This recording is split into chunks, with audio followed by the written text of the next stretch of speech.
तीसरी बैठक हो रही है चित्रकूट के पावन धरती पर।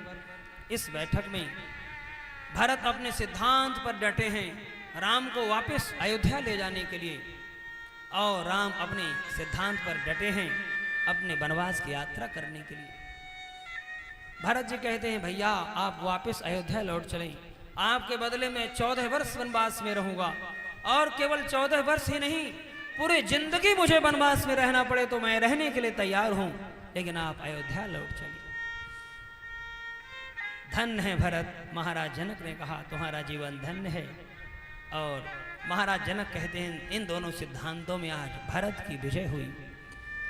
राम जी कहते हैं भरत तुम जीते हो, मैं तुमसे कुछ मांगना चाहता हूँ।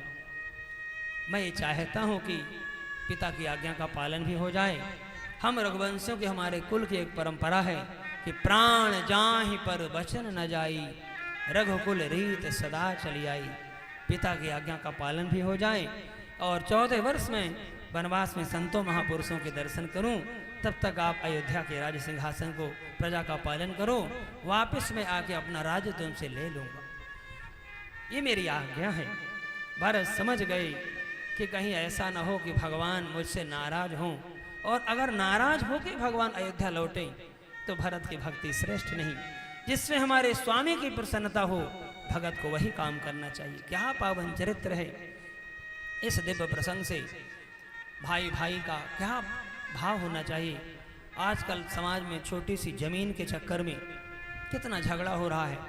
जिन भाई भाई आपस में छोटे से बड़े हुए, बचपन में खेले, एक दूसरे के वस्त्र पहन लेते थे, एक दूसरे के चरण पादुका पहन लेते थे, एक दूसरे के थाल में भोजन किए, वही आज बड़े होकर के विवाहोपरांत गृहस्थी अलग अलग हो गई, रसोई अलग अलग हो गई। इतना विवाद हो गया कि एक दूसरे को देखना नहीं चाहते और पूरा जीवन ही नष्ट कर लेते हैं। जीवन में एक बात का निवेदन करूं प्रिय बंधो, सब कुछ दोबारा मिल सकता है लेकिन सहोदर भाई दोबारा नहीं मिल सकता। इसलिए भाई तो भाई होता है प्यारे, भाई से बढ़कर अपना कोई संसार में प्यारा नहीं है। और हमारे कल्याण के लिए मन में जो भाई चाहेगा वो दूसरा कौन चाहेगा। आज इस प्रसंग से हमको शिक्षा मिलती है। दोनों अपने अपने सिद्धांत पर डटे हैं और इस सिद्धांत में आज भरत की विजय हुई। राम जी ने बहुत प्रकार से समझाया बुझाया है। बड़ा अद्भुत चरित्र है मानस जी का, लेकिन समयाभाव है।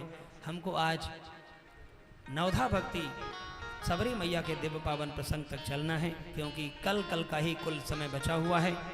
इसलिए आज भरत जी महाराज कहते हैं भैया